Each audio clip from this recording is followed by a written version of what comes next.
Hello friends, देखिए आज के इस वीडियो में हम लोग देखेंगे कि बिहार बोर्ड मैट्रिक के लिए यानी कि जो बिहार बोर्ड मैट्रिक में जो विज्ञान का ऑब्जेक्टिव क्वेश्चन आता है वो कहाँ से आता है और किस टाइप से क्वेश्चन रहता है। ठीक है, ऑब्जेक्टिव क्वेश्चन बता रहे हैं आपको।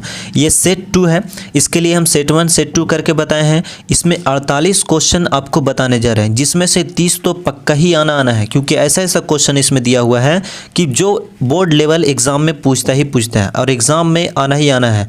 अगर ये वीडियो आपको अच्छा लगे तो हमारे चैनल को जरूर सब्सक्राइब कर लीजिए और अपने दोस्तों के साथ जरूर शेयर करना है, ताकि ऐसा वीडियो से वो भी कहा हो जाए कि मैट्रिक में अच्छे नंबर से पास कर सके, यानी ऑब्जेक्टिव में 48 में 48 मार सके। ऑब्जेक्टिव अगर सही हो जाता है आपका तो सब्जेक्टिव कुछ भी नहीं, आप पास ऐसे ही हो जाइएगा। तो ऑब्जेक्टिव पे ध्यान आपको दीजिए, ठीक है। ऑब्जेक्टिव याद कीजिए, अच्छे तरीके से निकल जाएगा एग्जाम, ठीक है। तो चलिए क्वेश्चन नंबर हम लोग स्टार्ट करते हैं। क्वेश्चन नंबर 1 में देखते हैं।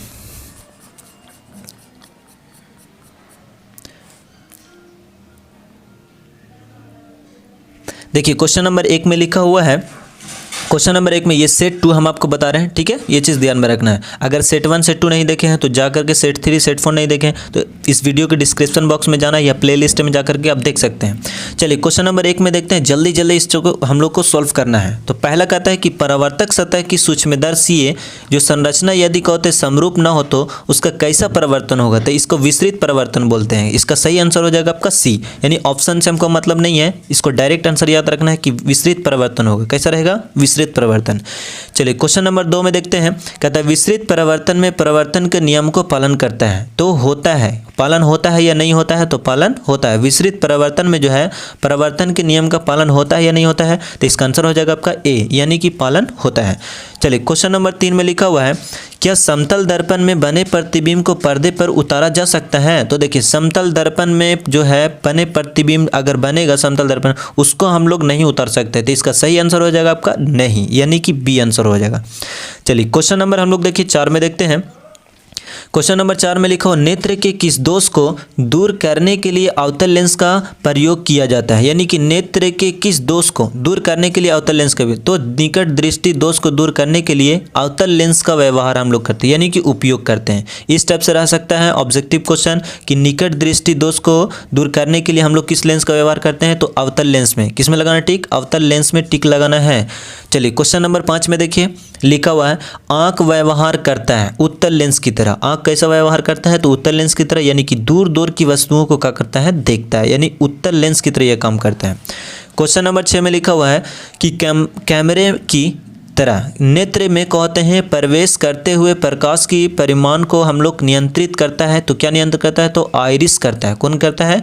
आइरिस करता है, यानी कैमरे में जो प्रवेश नेत्र में कैसा रहता है, जो जूम करने के और फिर इस ब्लर दिखाता है, तो ये किसका काम रहता है? तो आइरिस का रहता है, यानी क्वेश्चन नंबर 6 का आंसर हो जाएगा आपका डी। चलिए क्वेश्चन नंबर 7 में हम लोग देखते हैं। क्वेश्चन नंबर 7 में लिखा हुआ है कि सेल परिपथ को ऊर्जा प्रदान करता है। प्रति एकांक आवेश के लिए उपलब्ध ऊर्जा का परिणाम को हम लोग क्या बोलते हैं? तो विद्युत वाहक बल कहते हैं। इसका आंसर हो जाएगा आपका ए, विद्युत वाहक बल। चलिए क्वेश्चन नंबर 8 में देखते हैं। कार्बन की प्रतिरोधकता की कोटि कितनी होती है? तो कार्बन की प्रतिरोधकता की कोटि जो होती है 4 होता है। इसका आंसर हो जाएगा आपका सी, यानी कि 10 के पावर -4 होगा। 10 के पावर -4, यानी कि बोल सकते हैं हम लोग 10 टू दी पावर -4 बोल सकते हैं, ठीक है, 10 टू दी पावर -4। क्वेश्चन देखिए क्वेश्चन नंबर 9 में लिखा हुआ है, 2 ओम 3 ओम के प्रतिरोधों को संयोजित से प्राप्त करते सकने के प्रतिरोध होंगे। कितना प्रतिरोध होगा? तो कितना होगा? तो 5 तथा 6/5 होगा, यानी कि ई दोनों को हम लोग जोड़ेंगे तो क्या होगा? 2 3 5, अगर गुना करेंगे तो क्या हो जाएगा? 2 3 6 और बटा 5 हो जाएगा, यानी कि सही इसका आंसर हो जाएगा आपका बी। चलिए क्वेश्चन नंबर 10 में हम लोग देखते हैं।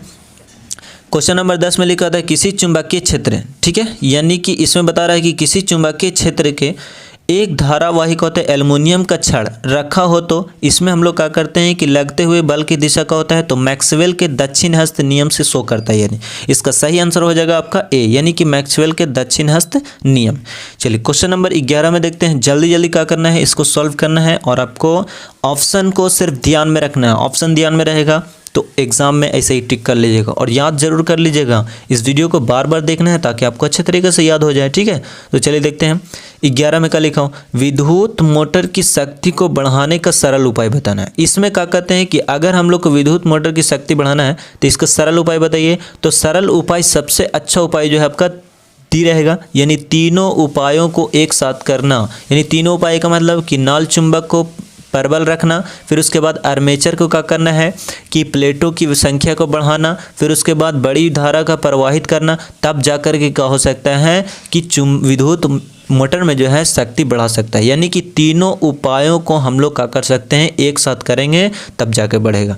चलिए क्वेश्चन नंबर 12 में देखते हैं, विद्युत चुंबकीय प्रेरण में उत्पन्न धारा की दिशा किस नियम से बतलाई जा सकती है। यानी कि विद्युत चुंबकीय प्रेरण में उत्पन्न जो होता है वो किसके नियम से बता सकते हैं। तो इसका नियम होगा आपका सी, यानी फ्लेमिंग के दक्षिण हस्त नियम से। किसका आंसर होगा, फ्लेमिंग का दक्षिण हस्त नियम, इसका आंसर हो जाएगा आपका सी। चलिए क्वेश्चन नंबर आगे देखते हैं हम लोग। क्वेश्चन नंबर आगे लिखा हुआ 13 में, ताप शक्ति विद्युत संयंत्र में आर्मेचर को घूर्णित करने का काम करता है। कौन काम करता है, तो ए और बी दोनों करता है। वाष्प भी करता है और संपीड़ित गर्म हवा भी करता है, यानी कि दोनों करता है, तब जाकर के ताप शक्ति का होता है विद्युत संयंत्र में बदल जाता है। चलिए क्वेश्चन नंबर 14 में देखते हैं। क्वेश्चन नंबर 14 में लिखा हो कि H2 + Cl2 फिर बन गया आपका 2HCl। तो ये कैसा अभिक्रिया, तो संयोजन अभिक्रिया। कौन सा अभिक्रिया, संयोजन अभिक्रिया। जैसे में देखिए कार्बन और प्लस ऑक्सीजन मिला था, क्या बनेगा CO2। तो CO2 जो ये क्या बन रहा है, संयोग करके बन रहा है, तो इसको हम लोग क्या बोलते हैं, संयोजन अभिक्रिया कहते हैं। यानी क्वेश्चन नंबर 14 का हो जाएगा आंसर ए, संयोजन अभिक्रिया। चलिए क्वेश्चन नंबर 15 में देखते हैं हम लोग। कहता है फेरस सल्फेट के घोल में लोहा कौन धातु विस्थापित होगा। यानी कि फेरस सल्फेट अगर लीजिए घोल में, अगर लोहा को हम लोग क्या करते हैं कि डालते हैं, तो लोहा को कौन विस्थापित करेगा। जैसे में अगर मान लीजिए कि फेरस सल्फेट ZnSO4 को अगर हम लोग लोहा के साथ मिलाते हैं, Fe के साथ मिलाते हैं, तो क्या बनता है, तो FeSO4 बन जाता है और Zn का हो जाता है, अलग हो जाता है। यानी कि इसका सही आंसर हो जाएगा आपका Zn हो जाएगा। यानी कि ऐसे बनेगा, FeSO4 बनेगा और फिर प्लस का हो जाएगा, FeSO4 बनेगा और प्लस का हो जाएगा, Zn को विस्थापित कर देगा, यानी अलग कर देगा, इस टाइप से होगा। चलिए तो क्वेश्चन नंबर 15 का आंसर हो जाएगा आपका सी, यानी कि Zn हो जाएगा। क्वेश्चन नंबर 16 में देखते हैं। कहता है कैल्शियम कार्बोनेट को कहते हैं, कैल्शियम कार्बोनेट को हम लोग क्या बोलते हैं, तो इनमें सभी को बोलते हैं चौक भी बोलते हैं, संगमरमर भी बोलते हैं और चूना पत्थर भी बोलते हैं, CaCO3 बोलते हैं ना। तो ये चीज़ CaCO3 होता है ना, है ये चीज़ याद रखना, CaCO3 याद रखना है। तो इसको हम लोग सब बोल सकते हैं, चौक भी बोलते हैं, चूना पत्थर भी बोलते हैं, संगमरमर भी बोलते हैं, यानी इनमें से सभी को टिक लगा देना है। चलिए क्वेश्चन नंबर 17 में हम लोग देखते हैं। कहता है अपच का उपचार करने के लिए निम्न में किस औषधि का उपयोग कर सकते हैं हम लोग। तो इसका सही आंसर होगा एंटासिड का उपयोग करेंगे, ठीक है। किसका उपयोग करेंगे, एंटासिड का उपयोग करके हम लोग उपचार कर सकते हैं, किसका, अपच चीज़ का उपचार कर सकते हैं, ठीक है। चलिए क्वेश्चन नंबर 18 में देखते हैं हम लोग। क्वेश्चन नंबर 18 में लिखा हुआ कि निम्नलिखित में कौन क्षारक है, क्षारक बताना है। ZNO, देखिए ये कहाँ है, अम्ल है, ये अम्ल है, ये सब अम्ल उम्ल नहीं है, ठीक है, ये रखना है। तो ये आपका क्षारक है, यानी कि ZNO का है, क्षारक है, ये चीज़ याद रखना है। चलिए क्वेश्चन नंबर 19 में देखते हैं हम लोग। क्वेश्चन नंबर 19 में लिखा हुआ कि यदि आपके परिवार का कोई सदस्य अत्यधिक भोजन करने के कारण अम्लता से पीड़ित हो गया है, तो उसको उपचार करने के लिए आप कौन सी देंगे, तो बेकिंग सोडे का विचलन करेंगे, विलयन हम लोग क्या करेंगे, उसको देंगे। बेकिंग सोडे का विलयन देंगे तो हम लोग क्या कर सकते हैं, उसमें कुछ हो सकता है, यानी धोवन सोडा नहीं देंगे, सरफ नहीं दे सकते, ठीक है, सिरका भी नहीं देखेंगे, नहीं तो और अम्लता हो जाएगा। फिर उसके बाद हम लोग का नहीं देख सकते तो नींबू का रस भी नहीं देंगे, नहीं तो और अम्लता हो जाएगा। तो इसका सही आंसर होगा आपका सी, बेकिंग सोडा का विलयन हम लोग क्या करेंगे, घोल करके देंगे। या फिर हम लोग क्या कर सकते हैं, कोलगेट का भी इस्तेमाल कर सकते हैं, टूथपेस्ट का। चलिए क्वेश्चन नंबर 20 में लिखा हुआ है उच्च वसीय अम्लों के सोडियम लवण कहलाते हैं। उच्च वसीय अम्लों के सोडियम लवण क्या कहलाते हैं, तो अपमार्जक कहलाते हैं। इसका सही आंसर होगा ए, ठीक है। ये बहुत ही इंपॉर्टेंट क्वेश्चन है, ये भी बहुत इंपॉर्टेंट क्वेश्चन है, ये चीज़ ध्यान में रखें, अपमार्जक होगा। चलिए क्वेश्चन नंबर आगे देखते हैं हम लोग।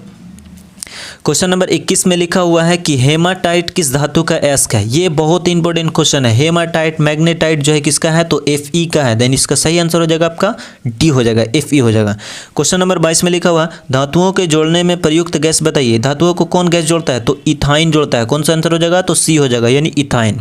इसमें से बताना है कि आपको उपधातु कौन है। क्वेश्चन नंबर 23 का उपधातु कौन है जल्दी बताना है। तो उपधातु आपका हो जाएगा ग्लेना, यानी कि जीई हो जाएगा। ये इसका सही आंसर होगा आपका जीई, डी हो जाएगा। ठीक है, सही आंसर का होगा जीई हो जाएगा। इसका सही आंसर होगा डी, यानी कि जीई हो जाएगा, ग्लेना। चलिए क्वेश्चन नंबर 24 में हम लोग देखते हैं।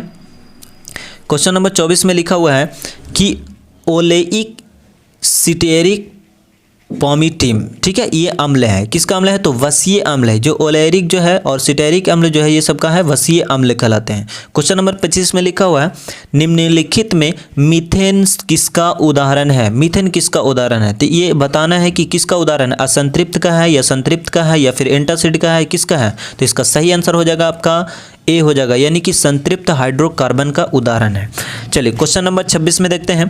कहता है इथेन का आणविक सूत्र है C2H6, यानी बॉन्ड दिया हुआ इस टाइप से, इनमें से कौन है तो बताना हम लोग को। तो इसका सही आंसर हो जाएगा आपका बी हो जाएगा, यानी कि 7 संयोजक बंधन कहलाते हैं। कौन से 7 संयोजक बंधन कहलाते हैं। चलिए क्वेश्चन नंबर 27 में देखते हैं। कहता है टाइलिन परिवर्तित करता है। टाइलिन क्या परिवर्तित करता है? तो वसा को वसा अम्ल में, या प्रोटीन को एमिनो अम्ल में, या फिर मंड को शर्करा में। तो इसका सही आंसर हो जाएगा आपका बी, मंड को शर्करा में करता है। ठीक है, चलिए क्वेश्चन नंबर 28 में हम लोग देखते हैं। क्वेश्चन नंबर 28 में क्या लिखा हुआ? कहता है अवायवीय श्वसन जो है, अवायवीय श्वसन कोशिका के किस भाग में होता है। ठीक है, अवायवीय श्वसन बताना है कोशिका के किस भाग में होता है। तो माइटोकॉन्ड्रिया में होता है, या फिर हरित लवक में होता है, या फिर कोशिका झिल्ली में होता है, या कोशिका द्रव में होता है। तो इसका सही आंसर होगा आपका बी हो जाएगा, कोशिका द्रव हो जाएगा। ठीक है, इसका सही आंसर का होगा तो बी हो जाएगा आपका, यानी कि कोशिका द्रव में होता है। चलिए क्वेश्चन नंबर 29 में देखते हैं हम लोग। क्वेश्चन नंबर 29 में लिखा हुआ है कि पराग नलिका यानी कि बीजांड की ओर जो वृद्धि करना किस प्रकार के अनुवर्तन कहलाता है। तो इसका सही आंसर हो जाएगा रसायन अनुवर्तन कहलाता है। क्या कहलाता है? रसायन अनुवर्तन। क्वेश्चन नंबर 30 में लिखा हुआ है अंकुरित हुए बीजों की वृद्धि अग्र भाग पर उत्पन्न होता है। ये किसके द्वारा होता है? तो ऑक्सीजन के द्वारा होता है, ऑक्सीजन्स के द्वारा होता है। ठीक है, ऑक्सीजन्स के द्वारा होता है। चलिए क्वेश्चन नंबर 31 में हम लोग देखते हैं। क्वेश्चन नंबर 31 में लिखा हुआ है कि फूल में पौधों के नर भाग का क्या नाम है। तो फूल में नर पौधे भाग का कहलाता है, नर भाग को पुंकेसर बोलते हैं, और वो जो भाग रहता है कि मादा भाग रहता है उसको हम लोग क्या बोलते हैं? स्त्रीकेसर बोलते हैं, यानी कि पुंकेसर इसका आंसर हो जाएगा, सी हो जाएगा। ठीक है, इसका सही आंसर का होगा तो सी हो जाएगा। चलिए क्वेश्चन नंबर 32 में देखते हैं हम लोग। क्वेश्चन में 32 में दिया हुआ है कि विकासीय दृष्टि से हमारी समानता जो है किससे अधिक है, यानी कि हमारी समानता किससे अधिक है। तो नीचे के विद्यार्थियों से, यानी कि विकास में हम लोग कहते हैं कि नीचे के विद्यार्थियों से धीरे धीरे क्या बढ़ रहे हैं। जैसे पहले के लोग अनपढ़ थे, फिर धीरे धीरे कहते हैं पढ़ते पढ़ते वृद्धि हो रही है। चलिए क्वेश्चन नंबर 33 में देखते हैं। उभयलिंगी जंतु कौन नहीं है। इसमें बताना उभयलिंगी जंतु कौन नहीं है। तो मछली उभयलिंगी जंतु नहीं है, जबकि कृमि है, हाइड्रा है, केचुआ है, ये सब है, लेकिन मछली उभयलिंगी जंतु नहीं है, यानी कि इसका सही आंसर आपका हो जाएगा डी हो जाएगा। ठीक है, चलिए क्वेश्चन नंबर 34 में देखते हैं। पुष्प के केंद्र में अवस्थित मादा जननांग कौन है। पुष्प के केंद्र में अवस्थित मादा जननांग कौन है। तो इसका सही आंसर हो जाएगा स्त्रीकेसर। बताया ना कि मादा जो है स्त्रीकेसर और नर जो है बताएं कि इस टाइप से। अब देखना है क्वेश्चन नंबर 35 में क्या लिखा हुआ।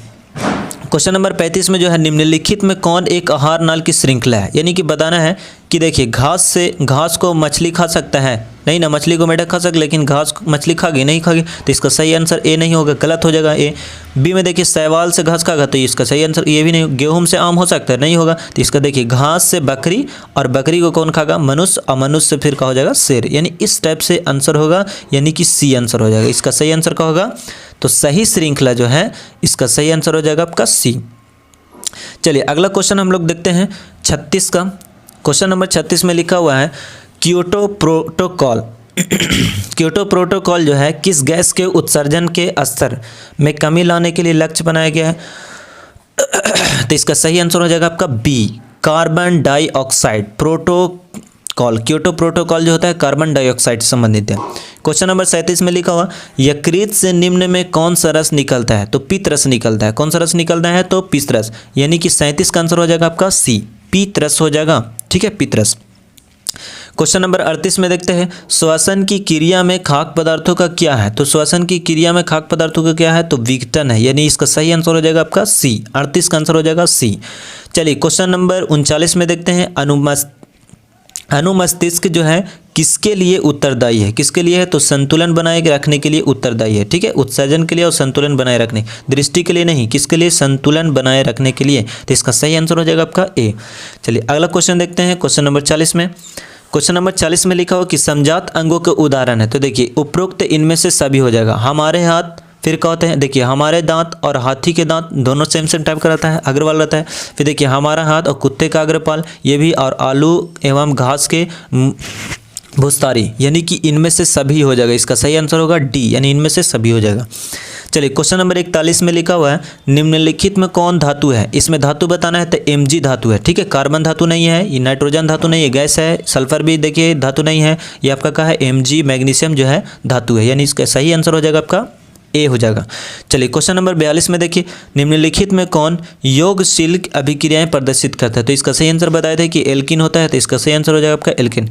क्वेश्चन नंबर 43 में देखिए निम्नलिखित में कौन जो है जल में सबसे कम घुलनशील है। तो ये सबसे कम घुलनशील है, ये जल्दी घुलता नहीं है, बाकी सब घुल सकता है। इसका सही आंसर हो जाएगा आपका डी, यानी CH3 CH2 CH2 CH2 और OH, ठीक है, इस टाइप से है। चलिए अगला क्वेश्चन देखते हैं हम लोग, क्वेश्चन नंबर 44 में।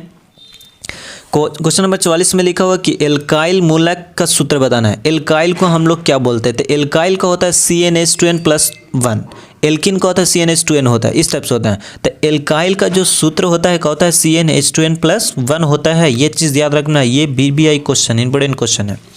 चलिए क्वेश्चन नंबर 45 में लिखा हुआ है C3H4 है, C3H4 जल्दी बताना है, तो इसका सही आंसर हो जाएगा आपका बी, असंतृप्त हाइड्रोकार्बन है। ना तो ये ए आंसर होगा, ना ही तो सी होगा, ना तो डी होगा, इसका सही आंसर हो जाएगा आपका बी, असंतृप्त हाइड्रोकार्बन।